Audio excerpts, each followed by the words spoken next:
Hello viewers, I doctor SBK Lal welcome you all in my YouTube channel. मेरे YouTube channel में आपका बहुत बहुत स्वागत है। अगर आप इस चैनल पर नए हैं तो चैनल को लाइक, शेयर और सब्सक्राइब करें ताकि विविध विषयों से संबंधित वीडियो मैं इस पर डालते रहता हूं। आज मैं आपके लिए लेकर के आया हूं urethral structure and it's homeopathic treatment. तो इसमें आप देखेंगे कि होम्योपैथ बहुत सक्सेस है यूरेथ्रल स्ट्रक्चर में। तो पहले थोड़ी सी परिचय प्राप्त कर लेते हैं इस बीमारी के बारे में कि कैसे मतलब यूरेथ्रा में संकुचन हो जाता है, कैसे जो उसका जो नली है यूरेथ्रा वो संकुचित हो जाती है, कैसे उसमें स्केयर उत्पन्न हो जाता है। इसके बारे में थोड़ी सी चर्चा करेंगे और जो इसका होम्योपैथिक मेडिसिन है उसके बारे में बताएंगे। तो होम्योपैथी में ट्रीटमेंट बहुत सक्सेसफुल है। इसके अलावा जो थोड़ी सी चर्चा हम सर्जरी पर भी करेंगे। तो आइए शुरू करते हैं। सबसे पहले कि मतलब यूरिनरी ब्लैडर से मूत्र निष्कासन तक का जो मार्ग है जहाँ से मूत्र का निष्कासन होता है तो वहाँ तक की नली है यूरेथ्रा। अब इसके सिकुड़न या संकुचन हो जाने को हम बोलते हैं यूरेथ्रल स्ट्रक्चर। तो पेशाब यूरेटर से यूरिनरी ब्लैडर में आता है और मतलब 800 मिलीलीटर जब मतलब पेशाब इकट्ठा हो जाता है तो पेशाब का हाजत होता है, कॉल होता है कि हम अर्ज होता है कि हम जा कर के पेशाब करें। और पुरुष में जो ये मूत्र मार्ग है, मूत्र नली है 20 सेंटीमीटर की होती है और महिलाओं में 4 सेंटीमीटर का। तो इसमें सामान्यतया ये यूरेथ्रल स्ट्रक्चर जो बीमारी है ये पुरुषों में होने वाली बीमारी है। इसमें क्या होता है कि पेशाब की नली की चौड़ाई कम हो जाती है।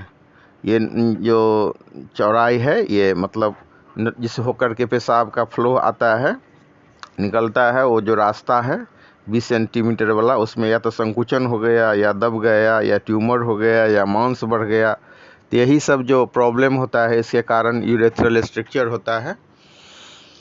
और इसमें जो अगर हम जाते हैं एलोपैथ में तो इसमें सर्जरी की सलाह दी जाती है। और इसमें जो सर्जरी है वो होता है ऑप्टिकल इंटरनल यूथ्रेट होता है या यूरेथ्रोप्लास्टी होती है, इस तरह की सर्जरी होती है। इसमें जो ये जो सर्जरी है ऑप्टिकल इंटरनल यूथ्रोट, इसको हम इंडोस्कोपिक सर्जरी या दूरबीन वाला ऑपरेशन भी कहते हैं या मतलब बोलते हैं लेजर से जो है सो रास्ता को खोल दिया।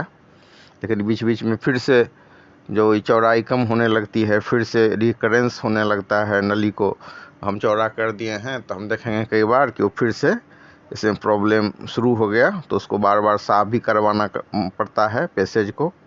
तो ये सब कुछ सावधानी सब भी होती है। और अगर मतलब हम होम्योपैथी की बात करें तो जो ये हमारा यूरेथ्रल स्ट्रक्चर होता है जो आदमी से सफ़र कर रहे हैं, बहुत ही कष्टजनक ये बीमारी होती है। आप देखेंगे कि कई बार लोग पेशाब करने के लिए जाता है, पेशाब से करके आता है तो लगता है कितना बड़ा काम कर लिया, पूरा एकदम थक गया, पसीना पसीना हो गया, दर्द से कराह उठता है। लोग ड्रॉप ड्रॉप ड्रॉप करके पेशाब हो रहा है या फिर सुइया जैसा चुभन है उस रास्ते में, या कभी कभी खून भी आ जाता है, पेशाब एकदम गंदा जैसा हो जाता है। तो ये तो पतली सी नली है और उसमें मान लीजिए कि कहीं पर ओबस्टेकल हो गया, संकुचन हो गया, उसका रास्ता तंग हो गया तो ऐसा बहुत कष्टप्रद बीमारी होती है, हम देखे हैं। और इसमें जो है सिर्फ कई डॉक्टर होम्योपैथी की बात करें तो उसमें थूजा दे दिए, कभी मेडोरिनम दे दीजिए। वैद्य सबके नज़दीक जाते हैं तो हम देखे हैं कि गोखरू दे दिए, चिरचिरी का जड़ पिलाए और कई बार इस सबसे कोई फ़ायदा नहीं होता है। तो इसमें लास्ट विकल्प के तौर पर सर्जरी को लीजिए, लेकिन उसमें कुछ होम्योपैथी में दवा सब है जैसे मेडोरिनम है, सल्फर, थूजा, क्लेमेटिस इरेक्टा, टेरीबिंथ, ये सब बहुत अच्छी अच्छी दवाएं हैं। थियोसिनोमिनम है, चिमाफिला, कैंथेरिस, सेवाल सेरुलेटा, सेलिडगोबर्गा, ये सब बहुत ही अच्छी अच्छी दवाएं हैं जिसको लेकर के इसको ठीक किया जा सकता है। ज़रूरत है तो केस को रिपोर्टराइज करने का जिसमें कि हम कॉन्स्टिट्यूशनल रेमेडी देते हैं। और मतलब डॉक्टर लोगों को भी चाहिए कि अगर आप इस पर बढ़िया से थोड़ा सा मेहनत करें तो पैसा भी आपको होगा। तो जिन डॉक्टर के पास ये यूरेथ्रल स्ट्रक्चर का केस आता है तो उनसे हम निवेदन करेंगे कि आप बढ़िया से इसको ध्यान दें। कुछ खास दवा हैं जिस पर आप फोकस करें और कुछ विशेष भी दवा है, तो पूरा सिम्टम्स को रीड करें कि क्योंकि होम्योपैथी में कई बार सिम्टम्स पर फोकस करने से बहुत सफलता मिलती है। तो निराश नहीं हो, आप इसको देखें कि कौन कौन सी दवाएं हैं, पेशेंट में क्या सब लक्षण है। तो बेसिकली जो ये बीमारी यूरेथ्रल स्ट्रक्चर का होता है उसमें हम देखेंगे कि मूत्र मार्ग का संकोचन हो जाता है। ऐसा मालूम होगा कि यूरेथ्रा एकदम भरा हुआ है। पेशाब करने जाते हैं तो पेशाब खुल करके नहीं आता है, पेशाब बूंद बूंद होता है, पेनफुल कोएशन होता है, इंटरकोर्स बहुत पेनफुल हो जाएगा, मूत्र पेशाब की नली में सिकुड़न हो जाएगा, यूरेथ्रा नैरो हो जाएगा या मतलब ब्लॉक जैसा हो जाएगा। पेशाब के लिए बहुत जोर लगाना पड़ेगा। कई बार जो आदमी जाएगा तो इतना जोर गूथेगा पेशाब करने में, आएगा तो एकदम पसीना से सराबोर हो गया, दर्द से कराह रहा है, मुंह उसका विकृत हो जाता है, पेशाब एकदम गंदा टाइप का होगा। उसमें कभी कभी आप देखेंगे खून मिश्रित भी है या मतलब पीला लिए हुए है। बार बार माने अर्ज होता है पेशाब के लिए, बार बार हाजत बनी रहती है, क्योंकि मतलब एक बार जितना पेशाब है वो आपको निकलेगा नहीं। आपका यूरिनरी ब्लैडर अगर खाली नहीं हो पा रहा है तो पेशाब तो बार बार पेशाब का अर्ज होगा ही। तो इस हिसाब से ये बहुत ही कष्टप्रद बीमारी है। हमने देखा है पेशेंट सबको कि मतलब कितनी इसमें दिक्कत होती है, लेकिन आप थोड़ा सा धैर्य रखें और अगर हम इस पर बढ़िया से मेहनत किया जाए तो होम्योपैथिकली बहुत ही सक्सेसफुल ट्रीटमेंट है इसका। अब इसके मतलब कारण की बात करें तो इसका कारण मतलब जेनेटिक भी हो सकता है, या फिर प्रोस्टेट का बढ़ना हो सकता है, या पेल्विक रीजन में चोट लगने की शिकायत हो सकती है, या बच्चा सब जो साइकिल वाइकिल चला रहा है तो उसमें कभी ऐसा हो कि उसको चोट लग जाए। या आप देखेंगे कि बहुत नेचुरल है बच्चा सबका, कई बच्चे ऐसे हैं जिनका कि पेशाब का धार कम है। अब उसको ले गए डॉक्टर के नज़दीक, अब डॉक्टर जो है सो उसका यूरेथ्रा को डायलेट किया। अब छोटा सा बच्चा है उसको आप डायलेट किए तो उससे उसका प्रॉब्लम बढ़ गया। तो इसका मतलब जो एक कारण कैथेराइजेशन है या मतलब सर्जरी है या डायलेशन ऑफ यूरेथ्रा है, तो ये सब फैक्टर हो सकता है। या फिर कभी कभी रेडिएशन वाला फैक्टर भी होता है, या फिर बेनिग्नाइन प्रोस्टेट हाइपरट्रोफी जिसको हम शॉर्ट में BPH बोलते हैं, तो ये सब भी फैक्टर हो सकता है। तो हम देख सकते हैं कि कैसे यूरेथ्रल स्ट्रक्चर में ये सब सिम्टम्स और ये सब कारण हो गया, जिसमें कि बहुत मतलब पेशाब का धार पतला हो जाएगा, मूत्र मार्ग बहुत संकुचित हो जाएगा, या उसमें स्केयर उत्पन्न हो जाएगा। तो बेसिकली ये पुरुषों में होने वाली बीमारी है। और इसके लिए जो हमारा बहुत कुछ मेडिसिन सब है होम्योपैथी में। मेडिसिन तो वैसे आपको अगर होम्योपैथी का मेडिसिन तो गाइड होता है मेटेरिया मेडिका से। अब मेटेरिया मेडिका देखेंगे तो कई ऐसे मेडिसिन हैं जिनका मूत्र संस्थान पर असर है, जो रास्ता जो संकुचित हो गया होता है उसको ठीक करने के लिए है। तो उसमें से बहुत ही पॉपुलर मेडिसिन है साइलेसिया और थियोसिनोमिनम, क्लेमेटिस एरेक्टा, टेडिबिंथ, उसके अलावा सेबाल सेरुलेटा, सेलिडिगो बर्गा, कैंथेरिस,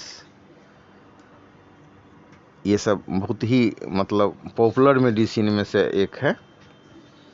और आप देखेंगे कि जो मतलब साइलेसिया 6X में जो मेडिसिन है उसको अगर हम कैलकेरिया फ्लोर 6X के साथ मिला करके देते हैं तो कई बार बहुत अधिक फ़ायदा होता है। या मतलब साइलेसिया 3X और कैलकेरिया फ्लोर 6X में देते हैं मिला करके तो पेशेंट को बहुत अधिक फ़ायदा होता है। होम्योपैथी में अगर देते हैं तो मतलब साइलेसिया 30 सुबह शाम, और कैलकेडिया फ्लोर 200 दोपहर रात कुछ दिन तक चलाना पड़ता है और उससे फ़ायदा हो जाता है। कुछ केस में हम देखते हैं कि मतलब बिना कैथेटर के पेशाब ही उतर नहीं रहा है, कैथेटर लगा दिया, पेशाब हो रहा है, फिर जब ये कैथेटर को निकाला तो फिर पेशाब बाधित हो गई।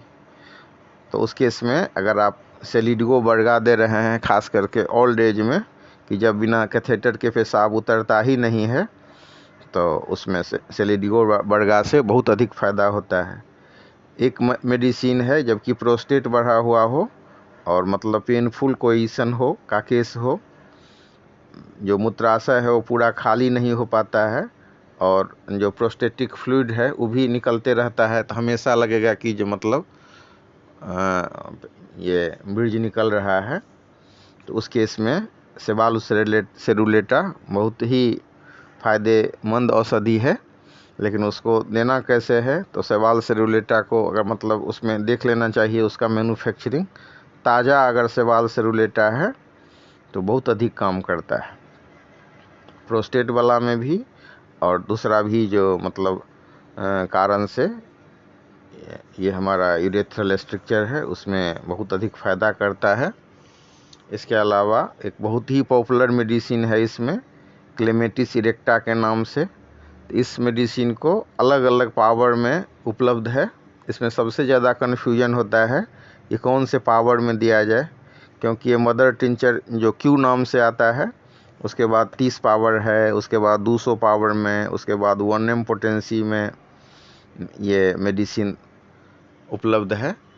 तो ये क्लेमेटिस इरेक्टा जो होता है, आप देखेंगे कि यूरेथ्रल स्ट्रक्चर अगर गैनेरियल इन्फेक्शन के बाद हो गया, या मतलब जो है पेशाब के लिए बहुत जोर लगाना पड़ रहा है, डार्क टाइप का यूरिन है, पेशाब का धार कम हो गया है, पेशाब में जलन है, पेशाब कर रहा है पेशेंट और पेशाब करते करते बीच में धार में जो है सो बीच में ही टूट जाता है धार, फिर रुक गया। तो ये इस तरह का जो सिम्टम्स होता है कि जब पेशाब का रंग गाढ़ा हो, पेशाब के लिए जोर लगाना पड़ रहा हो, लिंग में सुई चुभन जैसा दर्द हो, आज गए बाथरूम में तो पेशाब हुआ ही नहीं, बिछावन पर आए तो ड्रॉप ड्रॉप पेशाब होना शुरू हुआ और बिछावन गीला हो गया। तो इस कंडीशन में क्लेमेटिस इरेक्टा बहुत ही अच्छी औषधि है।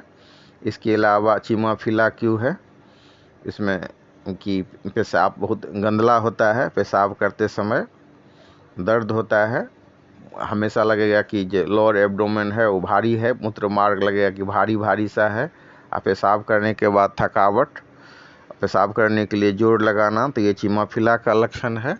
और कैंथेरिस के मामले में देखेंगे कि पेशाब में बहुत जलन रहता है।